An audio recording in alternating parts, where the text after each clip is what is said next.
Ya, karena apa yang dimiliki tentunya oleh Indonesia itu sementara juga ada Iqbal, ada Jens.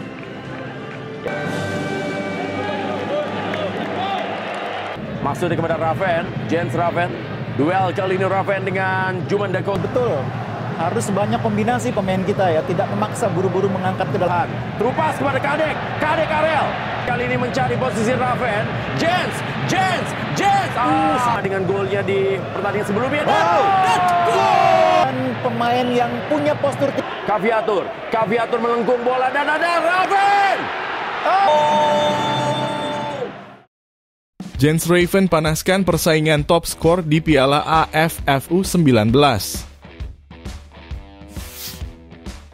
Malaysia sengaja mengalah agar tidak bertemu timnas Indonesia. Pernah bantai timnas Indonesia. Kini Bahrain cemas bertemu timnas Indonesia. Jens Raven dipanggil Shin Tae-yong di kualifikasi Piala Dunia 2026.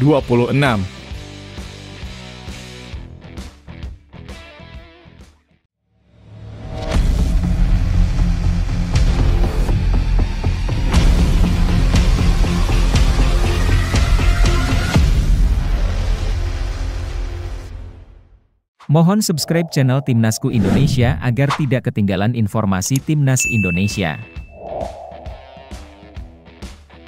Jens Raven panaskan persaingan top skor Piala AFF U19. Jens Raven semakin memanaskan persaingan untuk gelar top skor Piala AFF U19 2024 setelah mencetak 2 gol dalam kemenangan timnas Indonesia U19 atas Timor Leste di laga terakhir grup A pada Selasa, 23 Juli. Dalam pertandingan di Stadion Gelora Bung Tomo, Surabaya, Indonesia menang telak 6-2. Jens Raven mencetak gol pada menit ke-18 dan 26. Gol-gol lainnya dicetak oleh Vigo Denis 45+2, Kade Arel 51, Arkan Kakak 53, dan M. Kaviatur Rizky 56. Timor Leste berhasil menyamakan kedudukan sementara melalui penalti Ricardo Rorinho pada menit ke-24 dan memperkecil ketinggalan lewat gol Alexandro Bahkito pada menit ke-86.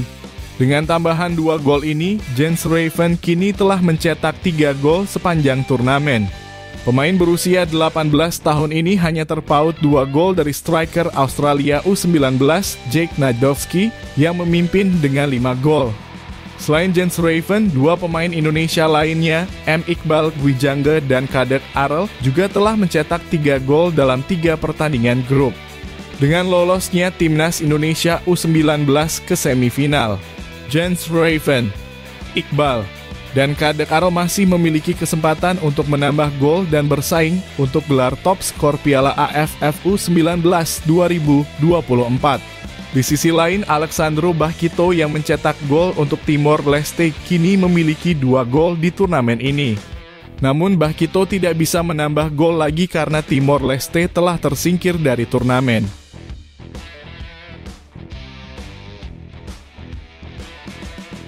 Malaysia sengaja mengalah agar tidak bertemu timnas Indonesia di semifinal. Timnas Thailand U19 dan timnas Malaysia U19 diduga sengaja kalah untuk menghindari timnas Indonesia U19 di semifinal Piala AFF U19 2024. Kedua tim akan bertemu di laga terakhir grup C yang berlangsung di Stadion Gelora Bung Tomo, Surabaya pada Kamis 25 Juli 2024 sore waktu Indonesia Barat. Sebelum pertandingan ini, baik Malaysia U19 maupun Thailand U19 sudah memastikan diri lolos ke semifinal dengan mengumpulkan 6 poin. Mereka minimal lolos sebagai runner-up terbaik. Laga ini akan menentukan siapa lawan mereka di semifinal. Sesuai jadwal, juara grup C akan menghadapi juara grup A, yaitu timnas Indonesia U19. Sementara runner-up terbaik dari grup C akan melawan juara grup B, Australia U19. Saat ini timnas Malaysia U19 lebih berpeluang finish sebagai juara grup C karena unggul selisih gol dari Thailand U19, yaitu plus 16 berbanding plus 7. Hasil imbang sudah cukup untuk Malaysia U19 menjadi juara grup. Namun baik Malaysia U19 maupun Thailand U19 mungkin saja memilih untuk kalah demi menghindari timnas Indonesia U19 di semifinal. Sebagai tuan rumah, timnas Indonesia U19 mendapatkan dukungan besar dari puluhan ribu supporter di Stadion Gelora Bung Tomo yang dapat memberikan tekanan besar kepada lawan. Selain dukungan supporter, kualitas timnas Indonesia U19 juga sangat baik.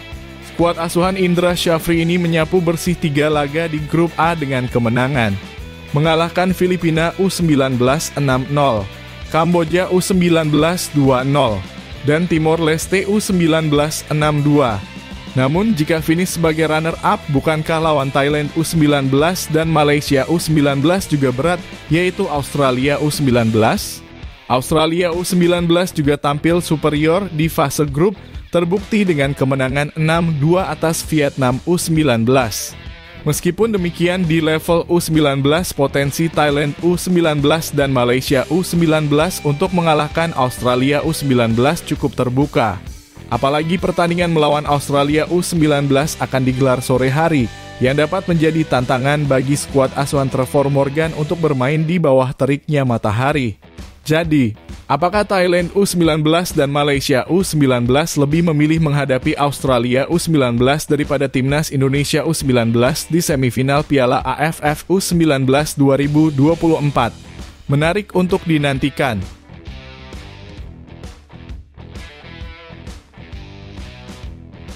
Jens Raven dipanggil Shin Tae-yong di babak ketiga kualifikasi Piala Dunia 2026.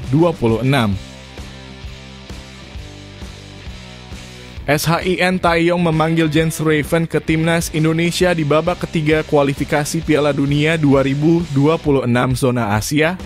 Peluang Jens Raven dipanggil ke timnas Indonesia senior di matchday pertama dan kedua grup C babak ketiga kualifikasi Piala Dunia 2026 zona Asia yang dimulai September 2024 terbuka lebar. Penyebabnya karena penyerang 18 tahun itu menunjukkan kelasnya saat membela timnas Indonesia U19 di Piala AFF U19 2024. Penyerang bertinggi badan 188 cm ini tampil efektif di ajang tahunan ini. Di dua laga awal kontra Filipina U19 dan Kamboja U19, Jens Raven hanya menjadi pemain cadangan. Meski hanya menjadi pemain cadangan, penyerang FC Dordrecht U21 itu sanggup mencetak 1 gol. Tepatnya saat timnas Indonesia U19 menang 6-0 atas Filipina U19 di matchday pertama grup A Piala AFF U19 2024. Puncak performa Jens Raven ditunjukkan di matchday ketiga grup A saat timnas Indonesia U19 bersua Timor Leste U19 semalam. Bermain sejak awal laga, Jens Raven mencetak 2 gol dan 3 assist. Ia mencetak 2 gol pertama timnas Indonesia U19. Selain itu, Jens Raven juga memberikan assist atas gol yang dibuat Vigo Denis, Arkan Kaka, dan Kaviato Rizky. Fakta di atas menunjukkan Jens Raven tampil menggila jika diberi kesempatan lebih. Setelah Jens Raven bersinar di level U19, tak ada salahnya bagi Shin Tae-yong untuk membawanya ke timnas Indonesia senior. Terlebih, timnas Indonesia belum memiliki penyerang jempolan saat ini. Ragnar Oratmangoen dan Rafael Struijk yang dipercaya mengisi lini depan timnas Indonesia dalam 3 laga terakhir gagal mencetak gol. Menarik menanti keputusan apa yang diambil Shin Tae-yong. Selagi belum berhasil mendaratkan oleh Romani, tak ada salahnya untuk menjajal Jens Raven saat timnas Indonesia tandang ke Arab Saudi 5 September 2024 dan menjamu Australia 10 September 2024.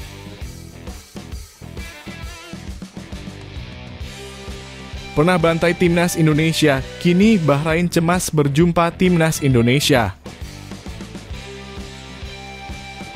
Putaran ketiga kualifikasi Piala Dunia 2026 zona Asia semakin dekat dan timnas Indonesia akan menghadapi lawan-lawan kuat demi mewujudkan mimpi berlaga di Piala Dunia. Berdasarkan hasil undian, anak asuh Shin Tae-yong masuk ke grup berat yang berisi 3 wakil Asia di Piala Dunia sebelumnya. Pasukan Garuda harus bertarung dengan Jepang, Australia, Arab Saudi, Bahrain, dan Cina. Jepang, Australia, dan Arab Saudi adalah negara-negara yang sering tampil di Piala Dunia. Ketiganya mewakili Asia pada Piala Dunia 2022 di Qatar. Cina dan Bahrain juga merupakan tim kuat di Asia, dengan Bahrain pernah memberikan kekalahan terbesar untuk timnas Indonesia 12 tahun lalu. Pada 29 Februari 2012, timnas Indonesia bertemu Bahrain di babak kualifikasi Piala Dunia 2014. Saat itu timnas Indonesia yang dilatih oleh Aji Santoso tidak bisa tampil dengan kekuatan terbaiknya karena terjadi dualisme di federasi dan liga. Aji Santoso terpaksa mengandalkan pemain seadanya dengan banyak pemain yang baru pertama kali membela timnas Indonesia. Nama-nama seperti Irfan Bahdim, Diego Michels, dan Ferdinand Sinaga didampingi pemain debutan seperti Gunawan Dwi Cahyo, Aditya Putradewa, hingga Hengki Ardiles. Akibatnya timnas Indonesia kalah telak 0 hingga 10 dari Bahrain, kekalahan terbesar dalam sejarah timnas Garuda. Namun 12 tahun berlalu, kondisi dan kekuatan timnas Indonesia telah berubah di bawah asuhan Shin Tae-yong. Bahkan Bahrain kini tidak lagi meremehkan timnas Indonesia. Mantan pelatih Bahrain U-Strip 23, Samir Chamam, mengingatkan Bahrain untuk mewaspadai timnas Indonesia yang kini menunjukkan peningkatan performa di bawah Shin Tae-yong. Ia mengatakan bahwa semua tim di grup C termasuk Indonesia harus diwaspadai. Di babak ini semua pertandingan akan berlangsung pada level tertinggi dan kita harus menampilkan performa terbaik dari semua tim yang ada, ujar Samir dilansir dari Beva TV. Ia juga menambahkan bahwa timnas Indonesia saat ini berbeda dengan tim yang mereka kalahkan 10 hingga 0-12 tahun lalu.